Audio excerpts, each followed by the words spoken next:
Welcome back to Backward Point Podcast. My name is Nazar Sayed, and as always, with me on this cricket podcast is with my brother and the co-host and the producer of this podcast, Bashar. Bashar Sayed, is with us. As always, without that, the podcast is not a podcast. Thank you, everybody, for tuning in again. It's been a few days since we've last spoken with our audience. If this is your first time, then this is a cricket podcast about everything cricket, specializing kind of a little bit in Pakistan cricket. Thank you, everybody, for 20,000K, by the way. We didn't say that. 20,000K. 20,000K is 200,000 people, right? No, 20K. That's like 20 million. Is it really? Oh, great Or- maths. Yeah. Quick maths. All right. And thank you for whatever amount of people are on YouTube right now. We really do appreciate it. And if you guys want to sign up to our Patreon to further help this podcast, that'll be highly appreciated. We also have special videos that we make for that podcast. For example, a lot of people ask what is behind Bashar's shirt. And Bashar is there's a shirt on the wall, and we just recorded an episode on all the signatures on that shirt, history of that shirt, and whatnot. So if you guys are interested in checking that out, the other interesting thing that we give to our Patreon subscribers is a behind the scenes notes that Bashar himself prepares for the podcast. I think it's very cool. I think that's the most important thing that we sort of share with our Patreon patrons. So if any of that sounds appeasing to you, or if you just want to support the podcast, the links are in the description below in all platforms. We're listening to this on Spotify or on YouTube. Um, Checking that out will help. The first 7 days are currently free. Anyways, today we are talking about the Pakistan Cricket World Cup squad announcement, as well as a little bit of squads that have been announced all together now. I think all of them have been announced for the World Cup, and we're going to talk about which ones we think are good, bad, ugly, and basically what is going on in the Pakistani squad now that it's been finalized. So take it away, Bashar, however you want to like it. Any surprises, anything that you saw that stuck out to you? So the first thing is the surprise was how late they announced the squad. This is the same Pakistani team which was announcing the team, the playing 11, a day before the match, unlike any team that we've ever seen. And now they're choosing to be one of the last teams to announce their World Cup squad. The surprise was that they took so long, but for what? Like to announce the same team that has been playing the past 4 to 5 months. So no real surprises apart from that one big surprise of Hassan Ali back into the team. If I just go through the squad, if you live under a rock, you haven't seen the squad yet. So Fakhr, Imam, Abdullah Shafiq, those are our three openers. So one of them will be on the bench as a backup opener. Middle order, we have Babar Azam, Mohammad Rizwan, so Shakil, Iftikhar Ahmed, Salman Al Yaga is there. And then in our all-rounder category, we have Shadab Khan, Mohammad Nawaz, Sam Amir, and Wasim Jr. If you want to include Wasim Jr. in that. There should be an asterisk next to Wasim Jr.'s name whenever there's an all-round mentioned. Maybe. And then we have in the Pacers, Hassan Ali, Shaheen Afridi, and Haris Rauf. And we also have the reserves because Pakistan has an 18-man traveling squad. So there's 3 traveling reserves: Mohammad Haris, Abrar Ahmed, and Zaman Khan. do you want to hear my thoughts? Shoot. You should check out the 3 episodes we did before on the Asia Cup squad, because that's basically what it is, right? It's an Asia Cup squad, barring some changes. Now, the glaring changes is the Hassan Ali inclusion that I think we should touch upon right off the bat. I like it. I think it's very important for people to have redemption arcs. This one's been brewing and cooking for a long time. And Hassan Ali, he's okay with the bat as well. I remember I was watching some, I believe it was the 2019 ODI World Cup match against India where he comes and he smacks a few. Or maybe It was a game against Australia, actually. boom, there we go. It was the game against Australia. He smacked a few, actually. And you know what? He's more of an all-rounder than Wasim Jr. is in my head. He has the numbers. He actually has 2 ODI 50s, averages 15 with the bat in ODIs, with a strike rate of 123. There we go. And that's more than I need from my number 8. Like, if you can come and smack a few, much like Naseem, actually, I should say it. Much like Naseem. Naseem doesn't have a 50 in ODIs, though. But, like, yeah, Hassan Ali can do that for you late in the order. I don't mind that. He is the veteran. He was in the Champions Trophy 2017 squad. He was actually the player of the tournament, if I remember correctly. He has had a fall from grace in the past couple of years, most notably the World Cup match against Australia where he dropped that catch. Also went for 40, I believe, in that match as well. He went for a lot of runs in that game. Uh, that was his fall from grace. He never really recovered from that. Um, but I feel like this is a good way for his redemption arc to come full circle. If he comes back and magically, or even just steadies the ship a little bit, that sort of is rocking right now with his performances from the ball, a little bit from the bat on the field, I think Pakistan, there's nothing to worry about. I think the first thing is, and a lot of people are wondering this, why Hassan Ali? So I think Pakistan's first couple of choices after Naseem Shah got injured was Mohammad Hasnain. Unfortunately, he is out due to an ankle operation. There's also Hassan Ali, who is out because of an elbow injury. So because these two are out, Hassan Ali was our next option. And Dhani was too young. And Dhani was too, I guess, yes, too inexperienced. And then, so the question is, why not Hassan Ali in the Asia Cup? So Hassan Ali was actually recovering from a finger injury. I'm just quoting what Inzamam said today in the press conference. So Hassan Ali was recovering from a finger injury. He wasn't ready for the Asia Cup, but he was the first choice pick for Pakistan ahead of Zaman Khan. But because he was injured, Zaman Khan played ahead of him. And it's a big tournament. Pakistan wants to go with more experience. Like you mentioned, Hassan Ali was our best bowler in the Champions Trophy. And I think there is something to talk about Hassan Ali's journey, his downfall, where he is now, and what he can do for next. Because like this is a huge change in Pakistan's team. Right, we talked a lot about Pakistan's incredible fast bowling trio. The trio is broken; it's been shattered, and Hassan Ali is now there to pick up the pieces. So Hassan Ali was, like you mentioned, our best bowler of the Champions Trophy, and notably, he was really good because he was taking wickets in the middle over. I remember, Pakistan was the underdogs. They came back, and a lot of it was because of the energy and the bowling and the wickets that Hassan Ali took. Starting off with the game against South Africa, he took 3 wickets. Faf Duplessis, JP Duminy in the first ball bowled to Wayne Parnell, also took 3 incredible catches. And then Pakistan just never looked back. Like one of the games that stands out for me is the game against England in that Champions Trophy, where it was an incredible England team. Like you look back on paper, Alex Sales, Johnny Bairstow, Owen Morgan, Joe Root, Ben Stokes, Joss Butler. Like, how do you get these people out? Yeah. And Pakistan had a chokehold on them, and they made barely 220. Like that game, Ben Stokes played 60 balls for no boundaries, and he was in sublime form. So again, but the downfall sort of happened, and also Hassan Ali was the quickest bowler in Pakistan ODI history to take 50 wickets. He took it in 24 matches. The downfall sort of happened, I think, once Azhar Mahmood started working on his action.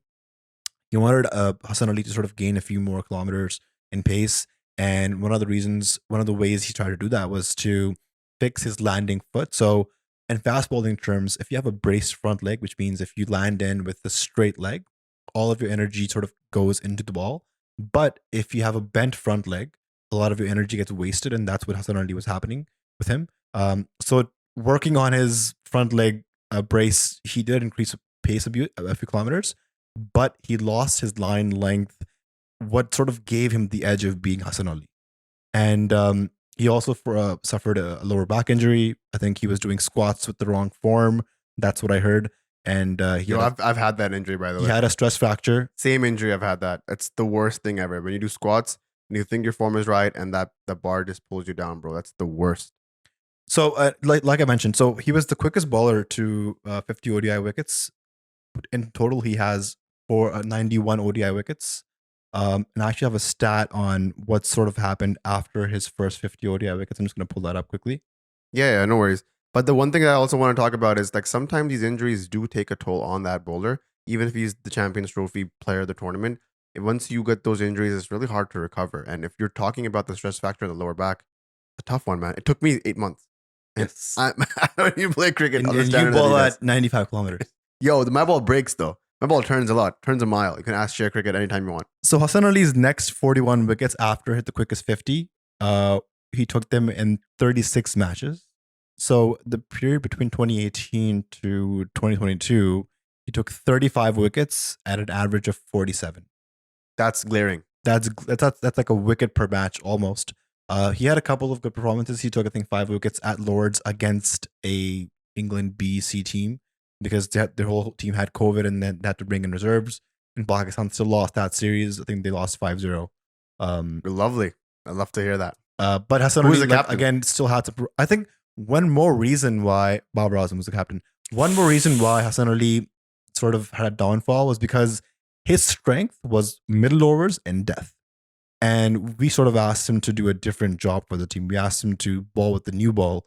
I remember him and Mohammad Amir played the 2019 World Cup match against India, and Rohit Sharma absolutely smashed Hassan Ali all over the park. He smashed everyone in that game, by the way. Just not Hassan Ali, but yeah, Hassan Ali particularly. And then Hassan Ali got dropped. Shaheen Afridi came in, and Pakistan sort of gained momentum back into the tournament. You know what's weird? I was watching the game, the Champions Trophy group game against India, and Babar didn't play that game. Which one? The group game against India. Which one? Champions Trophy. He did. Babar made, I think he scored a boundary off of Hardik Pandya, and then he got out in on point. Jadeja caught it. Ball Pandya. Did he? He went down? Babar played every match in the Champions Trophy. Yo, I gotta fact check that on you, but 100% do it right now. Okay. I will do that right now. Babar played. I think he hit a really good boundary, and then he got out playing a cut shot. It was caught by Jadeja, bowled by Pandya. So I mean, he looked really good for that one boundary he hit, but yeah, he just never looked back in form. It must be the edit that I had that was abysmal because I did not see that. Let me check that once again. Okay, let me get the scorecard. Bro, we need a Jamie. We do need a Jamie. Yeah, Babar did play that. He scored 8 runs off 12 balls. Does the Is it caught the Jadeja by Pandya? No, Ball Yadav. Umesh Yadav. Okay. Umesh Yadav, yeah. Umesh Yadav was I saw his face in this because I was watching this on YouTube. Just randomly came up on my search, and I was like, "Damn, is Babar not playing this game?" But crazy. So back to Hassan Ali's redemption arc. I love what you said about what this possibly could be. You know, about Hassan Ali, life sometimes gives you an opportunity to redeem yourself, and I think this is the opportunity for Hassan Ali to grab it with both hands and sort of make the most of it. You know, we saw Ben Stokes in 2016 get smashed for 4 sixes in the last over by Carlos Brathwaite, which gave us the signature Carlos Brathwaite, remember the name moment.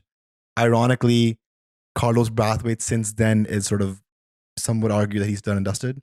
And hey, man, I saw him at the G20. He looked good. And Ben Stokes, on the other hand, has gone on to become one of the most impactful, most clutch players of the last decade. You cannot make a 2010 to 2020 all-time cricket team of that decade and not have Stokes in it. Yeah, so Stokes, it's impossible. From that went on to playing an instrumental role in England winning their first ODI World Cup, to winning the T20 World Cup in 2022, to becoming the captain of the Test team and introducing baseball. No, we're not asking Hassan Ali to do all that, but what we are asking is use this opportunity, get back at the haters, prove your naysayers wrong, and make an unforgettable impact for the Pakistan team in this World Cup. Just an interesting stat as while we're talking about that first Champions Trophy game. Hassan Ali goes for 70 off 10 at and took 1 wicket, economy of 7. I guess who the most expensive bowler was in that game. Babar Azam, 8 overs, 87 runs. My boy, 8.4 overs, 87 runs. Minister Saab. Walks off of because of an ankle injury. Thank the Lord. And I think that's who came back in the team because of that. Shaheen did, right? 2017 Champions Trophy time wasn't there. Oh, my bad. Junaid Khan who? Junaid Khan?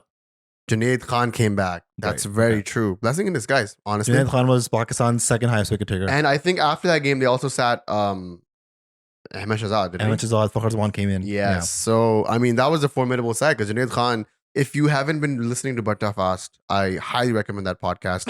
That's one thing I've been talking about a lot on the social medias. Batta Fast is a great podcast. As one of the most senior Pakistani journalists who I hold in high regard, they did a whole episode on Junaid Khan and they talked about this little injury being pivotal in Junaid Khan's re-emergence in the Asia Cup. In the Champions Trophy, which basically set the 11 that Pakistan needed to win that Champions Trophy. So, you know, props to Babar Azam's ankle for giving up, and props to Ahmed Shahzad for being Ahmed Shahzad because he is a tool. So, what can we expect from Hassan Ali in this World Cup? I mean, we're again giving him the opportunity to bowl with the new ball, which I don't think is one of his strengths. Like in red ball, he's done that, but just nobody can replace Naseem Shah. Nobody can. Only Naseem himself. We cannot replace him. We cannot. So Hassan Ali, I'm hoping that he does get back into the bowling form which we need him into. Yeah, So Inzamam did mention that we did need Hassan Ali to pick up the new ball because Haris Rauf can't do that. He's gonna get smacked for like 60 in the first 5 overs. So Hassan Ali's apparently gonna open the ball with Shaheen. How does that look like for you? I think as long as Hassan Ali gets his line and length right, um, he'll be a good bowler because he bowls a good length. Just speaking from his test bowling performances, like a lot of his wickets are bowled, nicked off. So he bowls that nagging length on that off stump. If he gets his wrist position right, if he gets good pace on the ball, I think he does have the ability to trouble the batsman. And also looking at Hassan Ali as a bowler who can come in the middle overs and get some reverse swing, ball tight lines and lengths, keep it wicket to wicket. I think overall he's a good package. When oftentimes corporate companies are hiring here, they often look for a few different things. Obviously, to be qualified, to be a good candidate, but they're also looking for a person who's a good cultural fit. Hmm. Inzama mentioned that Hassan Ali is that kind of a player who is a good fit, is a good team man. So Babar Azam is looking for an uplifting person in the dressing room who has good energy, positive vibes, and that's, I think, an edge that Hassan Ali has over maybe other players. Let's talk about the other players that were mentioned. The one thing that kept coming up, even the journalists at the press conference asked Inzamam this, and I thought Inzamam handled the question very elegantly. I don't think we would have been that elegant in answering that question. Is Mohammad Amir? Are you disappointed that the PCB was not begging Mohammad Amir to come back? Because that's a lot of people in our DMs, a lot of fans of this podcast of cricket, of Pakistani cricket, are like, "Yo, where's Mohammad Amir?" And I'm like, where he was before, away from the Pakistan team, as it should be, As he wants to be. as he wants to be. Yeah. So just I hate talking about this Mohammad Amir saga over and over again, but I think we need to, for the context of maybe some new listeners, some people who have just started listening. But just if you rewind with the whole Mohammad Amir saga, Mohammad Amir had issues with the 2019 management that came post World Cup, post Mickey Arthur. So this is the Misbah Haq, the Waqar Yunus, and Babar Azam as captain. In the late, I think in 2020, Mohammad Amir announces his retirement from international cricket, and he mentions that I will not be available for Pakistan until these people are in the management because they, according to him, tortured him mentally, gave him mental stress. So Amir retires, and a few months later, this whole management is sacked. Actually, they resign once Ramiz Raja becomes the chairman. And then Sakir Mushtaq comes in, Muhammad Yusuf comes in. Things change. Everything changes, aside from Mohammad Amir's status as an international player. So Mohammad Amir keeps his retirement, happily plays all the leagues in the world, contracts with the counties, BPL, CPL, T10 leagues, and that's exactly where he is right now. He's right now, if we speak of Mohammad Amir, he is not available for selection because he's retired, because he has chosen to live that life. Now, in the years that he's retired, it's been about 3 years, right? Do you think his standard of cricket is the same? Is he the same bowler that he was at the 2017 World Cup and 2017 Champions Trophy? Is he that same bowler? If he were to come in the squad, would he elevate the squad, or would he keep it the same, or would he actually, in turn, just make us worse? So just Mohammad Amir, right? Man gets caught for spot fixing. He's a prodigy. Spot fixing, 5 years out of the game, doesn't touch a ball. Comes back in 2016, and we literally play him every single match possible, right? And his body just can't take it. He breaks down. Shoulder injuries, back injuries. He literally played the Champions Trophy final with back spasms. He bowled his first 6 overs, went off the field, right? So point is, we played him so much that we literally broke him down. And then when he decides to retire from red ball cricket, we punish him by dropping him from other formats as well. So since then, it's important to mention that part, but since then, he has taken time off. He's rested. He has worked on his fitness. He's worked on his diet. He's taking his cricket more seriously now for the leagues. And he does look like a better bowler. He looks more smart. He is skillful. There's no doubt about that. He's one of the best, most clutch bowlers for Pakistan. If you look at the 2009 T20 World Cup, just his first over, a 17-year-old bowling against Dilshan, who was the highest run scorer, the man of the tournament, to ball him 5 bouncers and then set him up for a catch on fine leg. incredible. And then the Champions League final, nobody can forget that performance. He is a player of big matches, but he has not played a List A match since October of 2019. It's 4 years ago. So how can we judge Mohammad Amir's performances based off of the 4 overseas balls in a CPL, in a BPL? Like, what is the standard of the CPL? And since when has the CPL or BPL become the selection criteria for the Pakistan cricket team? If that was the case, then Shahan Masood would have been in the 15, which he's not.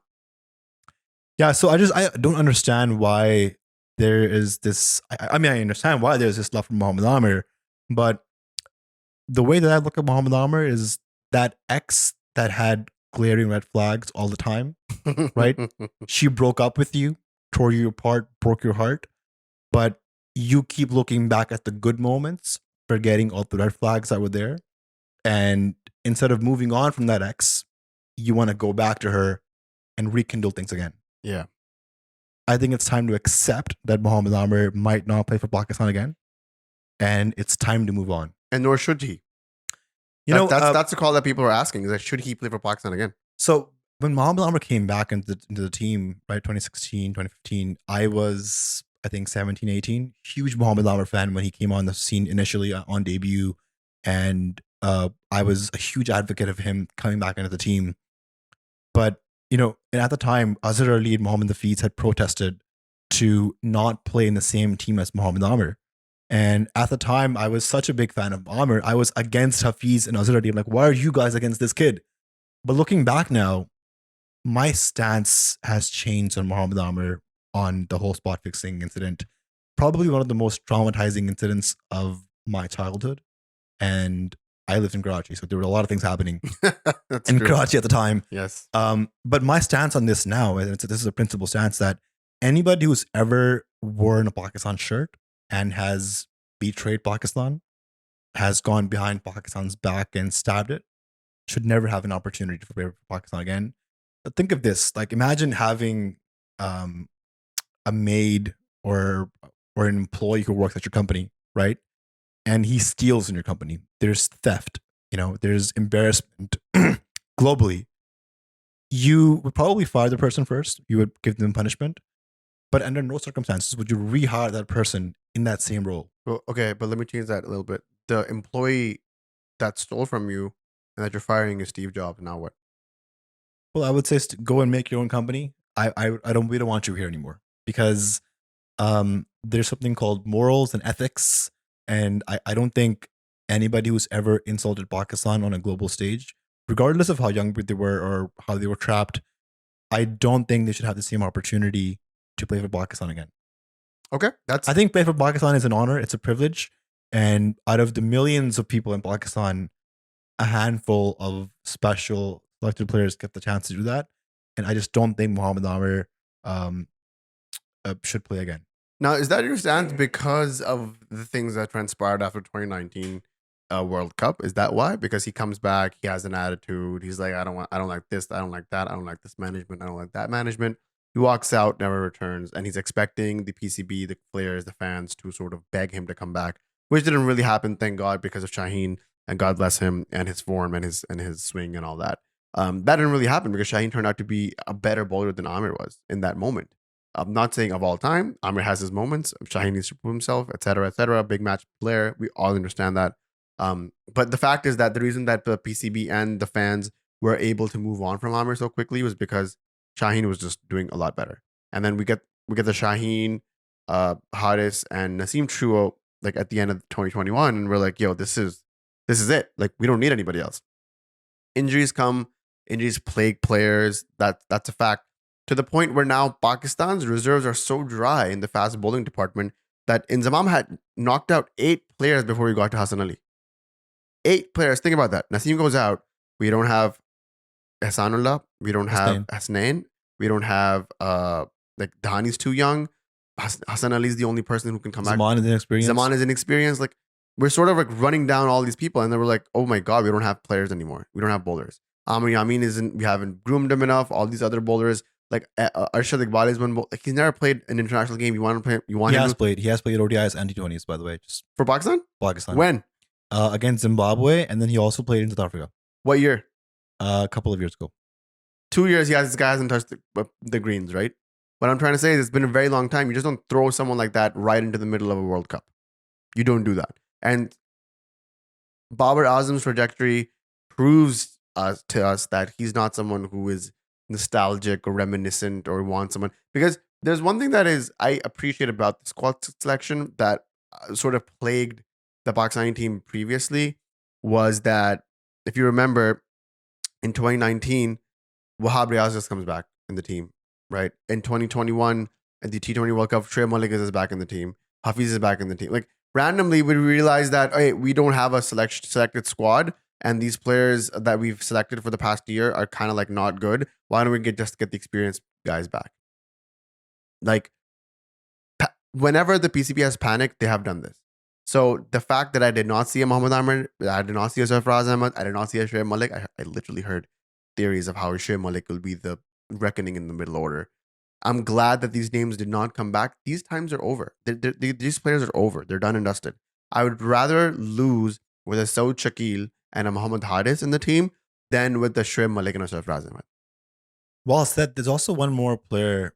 Lots of chatter and talk about having Imad Wasim in the team. I'm done with this, by the way. I'm done with this Imad Wasim chatter. It's so too much. The first thing is like I want people maybe to explain. Maybe I'm not knowledgeable enough, but please explain to me, how does Imad Wasim in the playing 11 solve your problems of the middle overs, right?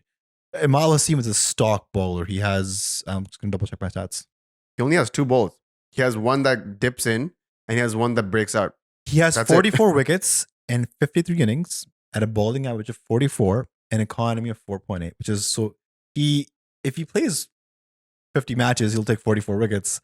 That's less than 1 wicket per match, and he'll give you 48 runs in 10 overs. So how does Imad fix any of our middle overs bowling issues? Like I don't understand that, right? And if you're talking about batting, like yeah, maybe he's a better batter than Nawaz. Right now he's in a pretty good form. Is he though? But he hasn't played an ODI for Pakistan since 2020. So it clearly looks like Babar Azam has persisted with Mohammad Nawaz. You know, he's mentioned that Mohammad Nawaz is his match winner and he wants to play this World Cup with Mohammad Nawaz. But again, I don't understand how Imad Wasim can solve your middle over bowling issues. He might add some batting depth, but I don't see how Imad the bowler can solve any of Pakistan's current issues with the middle over wickets. I totally agree. I don't see Imad Wasim as the answer because Imad Wasim and Mohammad Nawaz are quite interchangeable. The one thing that I think that Mohammad Nawaz can do is learn from Iftikhar. Because Iftikhar, what he did in that semifinal, kind of. Virtual semifinal. Yeah. The virtual semifinal against Sri Lanka is that he sort of dropped his pace.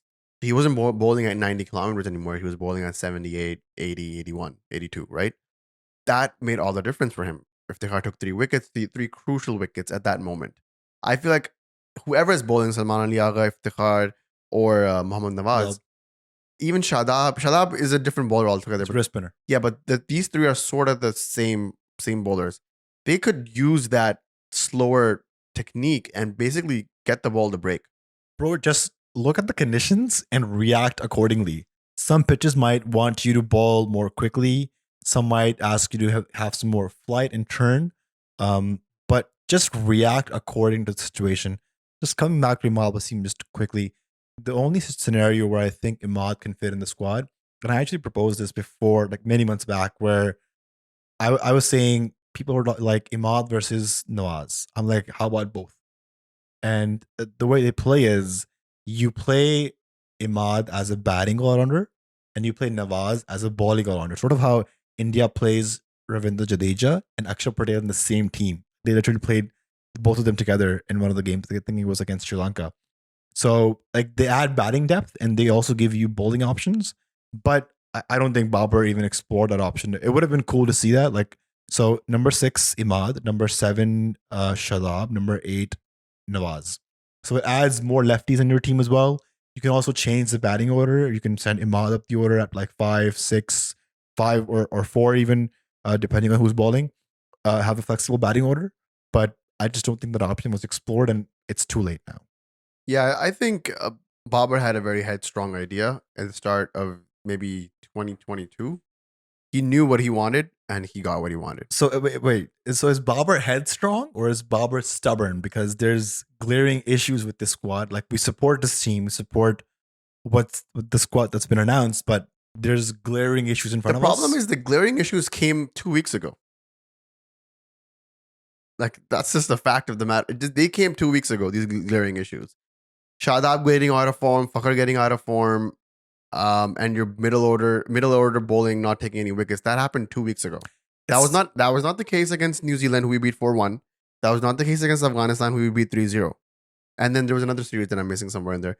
Like, we also beat, you have to remember, we also beat Australia 2-1 or 3-2-1. Yeah. We beat Australia 2-1 at home. We chased 350 against Australia. But that was an Australian team without a Pat Cummins, without a Stark, without a No, Hazelwood. Stark was there. I don't think Stark was there in the ODIs. Was he They not? played tests and anything he left. Still, an Australian team is an Australian team. Is it really? A lot of them are the same team that it's playing that are playing against us The in the World Australian Cup. team that shows up for the World Cup versus the Australian team that toured Pakistan for ODIs, that's a different team, bro. Those are two different teams. And that's all different debate on how Pakistan became number one. But I think just coming back. No, to, but what I'm saying is, you were talking about the glaring issues. You cannot fix these glaring issues by putting in an Abrar Ahmed, by putting in a Sarfaraz Ahmed, by putting in all these guys. That's not the answer. it's sort of like driving on a highway and you're going to a destination. And as you're getting closer and closer, you're noticing that a lot of the lights in your car are popping up, the engine lights, the tire pressure. And Babar Azam, who's the driver, the captain of this team, is seeing these issues, but he's like, let me just get there. We'll figure it out. But I don't think that's how a team should be. So, okay, let's talk about it. What's the overhaul that you would do? You're Babar Azam. You know these issues. What do you do to fix them? Now, 10 days before the World Cup, by the way. So if I'm Babar Azam, I would strategize weeks and months before. No, but the issues came in the Asia Cup. The issues came in the Asia Cup. Before that, it was Babar Azam is the captain, number one player of the world, number team in the world. I don't blame Babar too much, just because so a lot of the slack that he gets, the Pakistan team gets, is that they play minnows, they play team Bs and C teams, whatever. That's not their fault. They play whoever the PCB assigns the games with. It's not their fault. So I understand that one game against a quality Indian team exposed sort of the bubble that the Pakistanis were in, that we're the number one team. We have all bases covered. This is the best Pakistan team since the 99 World Cup. All of that sort of went down the drain and we got a big wake-up call. So, but if I am Babar Azam, right, I would still just try out these players. I would have definitely tried out Abrar Ahmed a long time ago. You've seen him do well in test matches. He could have been a wicket-taking option in ODIs and T20s. But at the same time, I'm just saying, it would have been good to try him out. He could have been a Varun Chakravarti 2.0, where he was hyped, played the World Cup in 2021, flop, dropped from the team. But at least now we know. What are the odds that you think Abrar is going to play at least a game in the World Cup? I think Abrar in the reserves is a clear statement by Babar Azam that he backs Shadab Khan, Mohammad Nawaz, and Mohammad Amir as the backup spinner. So unless somebody gets injured, Abrar is not coming into the 15 squad. Also, because now that he's officially in the reserves, Pakistan team needs an actual injury to submit a form to the ICC technical committee to put Abrar into the 15-man squad. We spoke with Mohammad Haris on the podcast, and he mentioned the story of how he got into the Pakistan 15-man squad in the last T20 World Cup in Australia. Fakhr Zaman got injured. They had to file a report to the ICC, and then they made a request to bring in Mohammad Haris instead of Fakhr Zaman. So it's not that easy. There's a whole review that happens. You can't fake injuries. So I highly doubt that unless somebody gets injured, Abrar will probably just go hang out in India and come back. Between Osama Mir and Abrar, who do you like better? So the thing is, I haven't really seen Abrar that much in white ball. What I'm speaking of Abrar is based on his performances in red ball cricket and a few of the games that I've seen him in the PSL. Right, he got Jason Roy out. He has a very deceptive action, googly off spinner. He's been working on finger leg spinner. So I just would have loved to see Abrar in the 15. Maybe I would have loved to see how he does in pressure. Maybe in the Asia Cup. maybe in the Afghanistan series. So it's not like Babar never had opportunities to try him, but again, back to maybe his stubbornness, his um his ambitions to play the same team. We never got a chance to see how Abrar would have done. Do you think the Afghanistan series was a missed opportunity? Because we're seeing India playing a B team against an A team Australia right now. And by the way, they whipped Australia first ODI. They're the number one team right now. Yeah, in hindsight, like I don't know how the Afghanistan series really benefited us. If anything, it sort of added to the fatigue and the workload that the players had. And there is something to be said about how many leagues that these players have been playing. Um, just if you talk about Shadab Khan, right? He was playing the Vitality Blast in the UK, goes to Dallas, Texas for the MLC, goes back to the UK to play the 100, goes to Pakistan, goes to Sri Lanka for the series against Afghanistan, and he's constantly in traveling mode.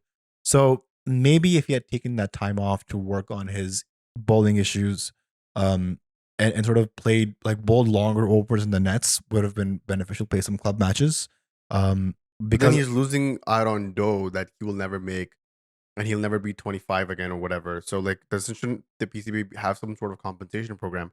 Like, I agree with you. There should be a cap on the amount of leagues that these bowlers are playing, especially fast bowlers. They're like few and far between. We don't get a Shaheen every 2 years. We don't get a Naseem every 2 years. These bowlers are like diamonds. We should be protecting them. So shouldn't there be a okay? We're gonna cap you on 2 or 3 leagues a year, but we're also gonna compensate you by putting you on, I don't know, a double platinum program. That way you're not losing money that you would have otherwise made. And because it is at the end of the day, why would somebody lose $150,000 contract for 2 weeks because their team thinks that they should stay out? Like, nobody's gonna do that unless the PCB sort of compensates that, because that's what the players do in the IPL. They know that they're gonna make $1 million a year that year. So why would they go out and chase 100,000 or 80,000 or 65,000 at a BBL or a CPL if they can just have all of that plus endorsements made in that year in the IPL?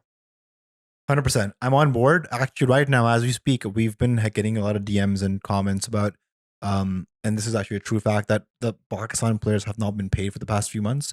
There's glaring issues with the central contract.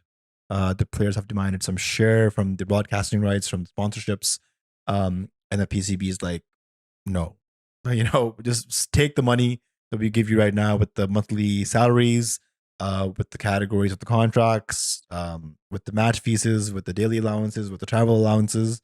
But the players, obviously, they're asking for more. As they should. These big film actors get kickbacks on movie deals as well. So like, let's say Leonardo DiCaprio, right? He signs up for Titanic. He has a 1% kickback. I know for okay, bad example. RDJ, I know for a fact, had a 1% profit margin on Avengers Endgame. You know how much money he made? His contract was for $10 million or 15 million to be on Avengers Endgame. He made $56 million that year. He was the highest paid actor because of those kickbacks, and rightfully so, because RDJ is bringing in the crowd. People are coming to see RDJ in Endgame. Yeah, you should make that money. Same thing. If Babar is like, yo, give me like whatever X percentage from the broadcasting share. Pakistan people are tuning in to watch Pakistan play because they want to see Babar score a century or whatever the case is. Because I remember the dark period of Pakistan from 2019 to 2020 or 2021 when Azhar Ali was captain. Do you remember that dark period where nobody was tuning in, where Australia or England scored like 400 against us like twice or something, some crazy stat like that? Like, who was tuning in to watch those games? Nobody was tuning in to watch those games. People started watching once again after Sarfraz won the Champions Trophy, and then people were like, "Oh wait, there's something going on here." Babar Azam is becoming the greatest batsman. So, in favor of the players, they definitely deserve that. But I guess there does a psychological toll if you don't get paid for 3 months. Like, I'd be pissed off. Yeah, I agree 100%. I think the players should get paid their fair share. But then stuff like this happens, right? Like if Naseem was like, "Hey, PCB is not going to pay me for 3 months. I need to make that dough. I'm going to go play the LPL," and he does, and he bowls great there. But now he's out for 4 months. He's getting his shoulder operated on. Man, this Naseem Shah injury is it's concerning. You know why? Because I saw Dil Steyn suffer shoulder issues, got injured in 2015 or 16. Then he took a few months off, came back, played, and then fractured his shoulder again. I'm not sure exactly what happened to Naseem Shah, but just speaking from shoulder issues. Dale Sain's been through it, and he was just never the same baller after. I think Naseem Shah tore a ligament. That's what happened because I've had a rotator cuff issue, and so what happens is it first turns into a sprain, and then it turns into a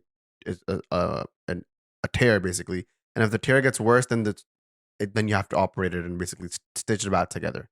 I think that's what happened to him. He had a tear, he bowled on the tear, and now it's turned into like one of those chronic muscle issues that have to be operated on. Yeah, And that's a 4 to 6 months. You're out. He's No cricket 4 to 6 months. He's also missing this series against Australia. Yeah, because recovery is that's 3 also 3 a to 6 months. huge blow. Could have been a good full circle moment for him because he debuted in Australia after his mom passed away the night before, and for him to go back 4 years later as a different breed of a bowler would have been cool to see. But yeah, I think this is going to be tough. I just don't want Naseem Shah to become another Mohammad Zahid, another Mohammad Asif. Oh man, he was so good. He could have been this bowler. No, I want Naseem Shah to be that bowler. Waqar Younis. Waqar Younis. Have wickets under your name, have trophies under your name, because he deserves it. Honestly, he's one of the greatest that we've seen in a very long time. Small sample size, but enough to convince a lot of people that he's like one of the greatest. And the thing that affects us, makes us sad, upsets us is the fact that it's happened so quickly. So we're just right before the World Cup, and for him, I think the good thing would be just to eye the 2024 T20 World Cup. That's where he would make his comeback, redeems himself. Whatever happens in the next month in India, he should turn his TV off, switch off his social media, go to the northern areas of Pakistan and just chill there, detach, disconnect, work on his rehab. That's what I would do. I wanted to come back to just what our playing 11s would be for the World Cup. I have a playing 11 in front of me. I want you to sort of make yours up. So it's going to be very similar to yours. I've seen it, and I think you know what? I think I still believe in Fakhar Zaman. You and Babar both. My inner self says the real Fakhar Zaman will stand up, and I want to give him some more opportunities to come back into form. The pitches in Colombo and Sri Lanka were very difficult. They were challenging, but I think we're going to see better pitches in India. Pitches where the ball will come on the bat more freely, flat decks, and that's where Fakhar Zaman, if he plays his fearless game, which he's known for, we could be back into the game because we need a destructive Fakhar Zaman up top because that complements Imam, which complements Babar, which sets the tone for the rest of the team. So Pakistan has 2 warm-up matches before the game against Netherlands. I want Babar Azam to give Fakhar Zaman an opportunity to bat in both matches, including the game against Netherlands as well. The cool thing against with these warm-up matches is you can give opportunities to everyone to bat. Like, Imam can open with Abdullah as normal. Fakhar can go at number 3. Babar can come 4 down. Rizwan can come up. They can experiment. Basically. Can reserve players also play? Don't know. I don't think so. No. It's just you can be flexible in the 15-man squad, but that's pretty much it. Do you think, this is a genuine question, and I'm not only saying that because I want Abrar in the squad, but do you think if there's a month and a half long tournament, shouldn't there be an 18-man squad instead of 15-man squad? Or am I pushing it? Or a 17-man squad? I don't know. Maybe the ICC thinks that you have your playing 11 in place and then the other 4 players are just backups. I think it's pretty graceful of them to even give you an opportunity to have more traveling reserves. This idea sort of came about when the whole COVID situation happened. They allowed an extended squad and they've still persisted with that same thing. So I like the idea of the traveling reserves. It also gives young players like Zaman Khan, Mohammad Haris, and even Abrar exposure to the World Cup. I remember cool story shared by Mohammad Haris was that he was in the VIP box of the Pakistan versus India match at the MCG, the last World Cup, because he wasn't part of the team who wasn't able to be in the dressing room. So he was in the VIP box. And he mentioned how he was watching the game and he literally could feel the whole stadium shake from the amount of people and the noise that was there. And in his head, he mentioned that he wanted to be here playing at MCG in one of the big matches for Pakistan. He envisioned that. And lo and behold, he was playing against England at the MCG in the final. Didn't perform as well as he would have liked, but just being part of that team, getting that exposure to big matches, I think it sort of gave him an opportunity to envision what he wanted to become. Yeah, I think it would have been a nice opportunity for him to be in the 15. That is also one thing that people are quite uh talkative about, chatty about, is that there's no backup wicketkeeper. Mohammad Haris is in the 18, not in the 15. We've never had a backup keeper in the last two World Cups. 2019, we dropped Mohammad Rizwan. 2015, our main wicketkeeper, believe it or not, and this is traumatizing, our main wicketkeeper going into the World Cup was Umar Akmal, and Sarfaraz Ahmed was in the backups. So, midweek tournament, we bring in Sarfaraz Ahmed instead of Nasir Jamshed against the game versus South Africa. Sarfaraz scores 49, takes, I think, 5 or 6 catches, becomes man of the match. And finally, the gloves are taken off of Umar Akmal. The misery comes to an end. Umar Akmal for good. Because there was this moment in 2011 or 12 where Safi was in the team. I remember there was one game he was bowling. Freddie was bowling and Safi was keeping. So he was in and out. But, the Akmal brotherhood, bro. We've lost a few and far between a keeper because of them. The one name comes to mind, Zulkarnain Haider. If you don't remember that name, Google it and you'll be shocked. So yeah, like back to the playing 11. Yeah. Go ahead. So mine would be Imam, obviously. Fakhr Zaman, if he comes back into form in the warm-up matches, I would go with Imam and Fakhr. I would still go with Imam in the first game against Netherlands. Why not? Fakhr, I mean. Yeah. What did I say? So you said Imam. Yeah, Fakhr. Sorry, I would give Fakhr the opportunity. So you would bench Abdullah. Yes. Okay. First couple of games actually. So you would go with Imam and Fakhr, hands down. Yeah. With the openers. If Imam and Fakhr don't, if Fakhr doesn't show up in Netherlands and Sri Lanka, I bench him and I bring ABD against India. Sink or swim, baby. Sink or swim. And then I would go with Babar Azam. I would go with Mohammad Rizwan. And I would go with Saud Shakil ahead of Salman Al Yaga. I just don't think Salman Al Yaga is adding as much value. Like, we are looking for him as a batsman who can bowl. But if Iftikhar is a batsman who can bowl, he took 3 wickets the last game.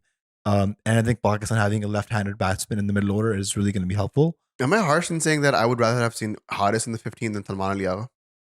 Yes. Okay. Then I take that back. Because Haris, just being very transparent, Haris does not have the numbers to back his position in the team. A lot of people were saying that maybe Sarfaraz Ahmed should have been the experienced backup reserve keeper. But Babar, again, has versus with the same team that he had picked. How about Sarfaraz as a mentor? I misread that. Maybe. I don't know. Sarfaraz had this weird way of captaining and mentoring where he was like super strict on players. Like, he was a different Sarfaraz Ahmed on the field, a different player off the field. That's what all of his teammates mentioned. But they also rate him as a high, like, strategically, a very good captain. I've seen him make blunders in my life. We were at the game against New Zealand at the World Cup where Babar made the brilliant century and like won that game. But you saw those glaring mistakes.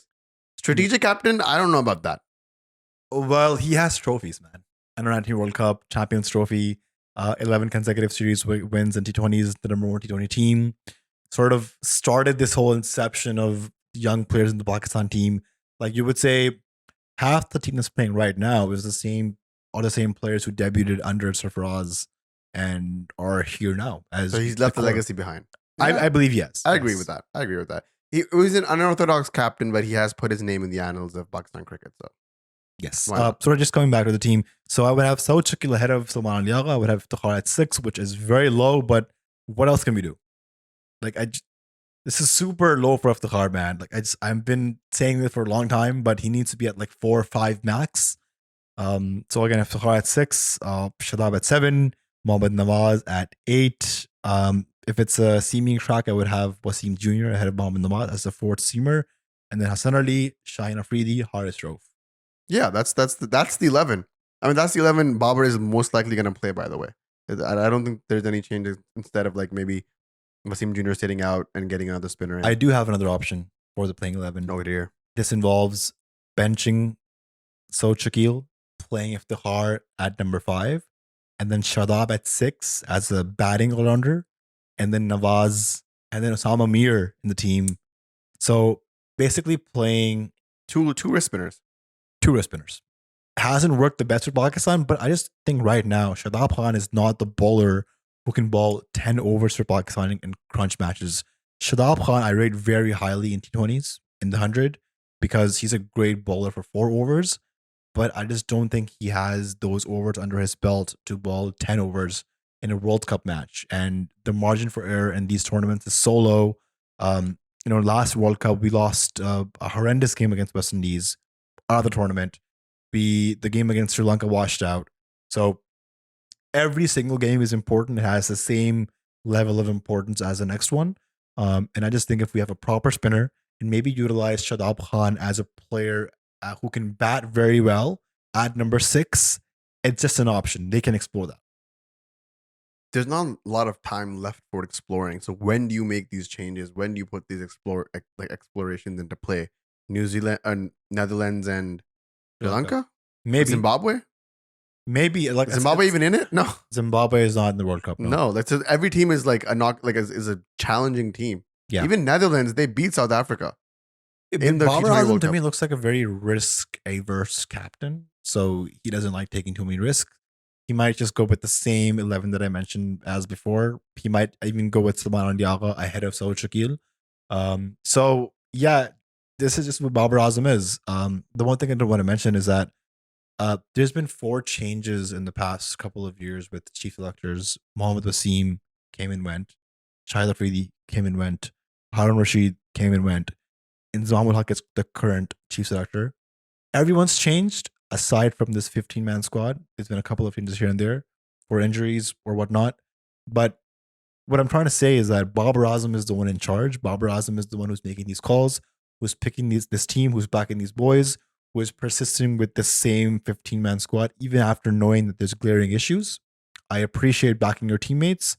But ultimately, if things go south in the World Cup, I have no doubt that Babar Azam will lose his captaincy, maybe from one format or maybe from all 3. That's your prophecy. That's the prophecy. I think if Pakistan goes anything less than a World Cup final, Babar Azam is losing his captaincy. I feel like I'm going to go a step further, and I feel like even if Pakistan make it to the final and lose, Babar loses his captaincy. This is the 4th final he's gonna bottle. Yeah, I mean, I don't want to bring up the Babar versus Kohli debate, but if you just look at Virat Kohli as a captain, I think India realize that this man does not have what it takes to win a trophy as a captain, whether it be for RCB, whether it be for the Indian team. If you look at Virat Kohli's captaincy, they lost the Champions Trophy final under his captaincy. They lost the 2019 World Cup semi-final. They were out in the first round of the 2021 the World T20. And at that point, India realized that maybe Rohit Sharma is the captain who has the ability to get trophies for India. I'm just thinking maybe Babar Azam is our Virat Kohli with respect to not being able to win trophies for Pakistan. That would be unfortunate because I think everybody in Pakistan, whoever is a Pakistan cricket fan, has sort of tied hopes that that's not the case and that Babar is the guy. But it would be scary to think about the fact that Babar may be stripped of his captaincy if Pakistan does not win this World Cup, because it literally is that. It's bust. It's win or go bust, right? Babar doesn't win this World Cup. This will be his 4th final of a knockout game that he's let go of. That's too many. That's too many. At that point, I am a staunch Babar Azam defender, Babar Azam fan, a believer in BA56. But at that point, even I would have to step back and be like, maybe it's time to make a change. Yeah. Right now, it's tough to be Babar Azam because there's the pressures of the captaincy. There's a pressures of performing in India because winning. All of these tags associated to him. I think it's high time. It is the need of the hour for Babar Azam to perform in this World Cup, to be in the top 5 run scorers, but also to make runs that help Pakistan win matches. That is the ultimate goal. I think the ODI format is such that it actually supports him. 100 ball 100 is actually pretty good in ODIs. It's not good in any other format. I mean, 100 ball 100 in test matches would be great as well, by the way. It would be phenomenal, actually. But 100 ball 100 in ODIs is exactly what a team needs at any juncture. And Babar is capable of doing that at will. So I'm hoping that he learns from whatever he's been taught. There was a big meeting with the selectors and everybody else. And it was good to see that Babar came out on top. I'm actually glad that Babar got to speak his mind, choose his team, play the 15 that he wants. And I think I think we should see some positive results. I think a top four is eminent. If anything, if Babar doesn't make it to the top four, I'd be very surprised. What do you think? Historically, whenever the Pakistan team goes into a big tournament as underdogs, we end up surprising the opponents and we end up winning. Look back at the 92 World Cup that we won. We're nowhere, came out of nowhere, won the World Cup. 2009, Pakistan won the World Cup. Nobody gave them a chance. 2017 Champions Trophy. There's that video of the ICC where they asked all the commentators of who is going to be in the finals. I think aside from Ramiz Raja, nobody said Pakistan will make the finals. Rightfully so, because they had no chances. But again, in this World Cup, I think whenever Pakistan goes into the tournament as favorites, they end up losing horrifically.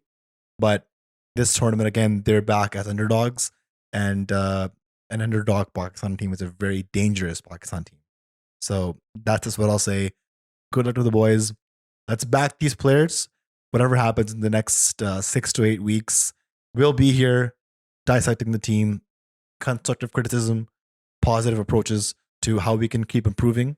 But yeah, very excited to see what happens in the World Cup. I think we'll do a more detailed World Cup preview of all the teams in the World Cup. So stay tuned for that. And then we'll be here for all the Pakistan matches and all the big matches, the big moments that happened in this World Cup. So very excited. The Asia Cup was very fun. We covered that whole thing. But now going into the big boy, the big ODI World Cup, the one that matters. I'm very excited. That will be our podcast today, guys. I think that's a good way to wrap it up. If you guys want the special notes that Bashar makes with all of these stats, all of these notes that we discussed, all the topics that we discussed today, join our Patreon account. It's the first 7 days are free, and then the tiers are labeled there. They're not that expensive. It's like a coffee for you guys if you guys have coffee anywhere in the world, $5 at least. So check that out. Check out our other podcasts. If you want to check out the Asia Cup coverage that we did, you can check out the previous episodes. Follow us on Instagram, TikTok, all that nice stuff, and leave us an email if you guys want to get in touch. We will definitely reply back. My name is Nazar Sayed. I am hoping that Pakistan wins this World Cup, and we'll see you guys very soon in the next few days. We have lots of episodes lined up. Q&A is coming up. World Cup previews for the rest of the teams. World Cup previews. Looking back in history, also how Pakistan has fared in the World Cups from 75 to 2019. So lots of content coming up. Like, subscribe, share, all that good stuff. I'm rambling. Bashar, finish this off. Press the bell icon, patreon.com/backwardpointpod. Thank you guys for tuning in. And if you're listening to us on any of the audio platforms, make sure to rate us because that really helps push the podcast forward. This is Bashar signing off. Take care, and we'll see you guys very soon.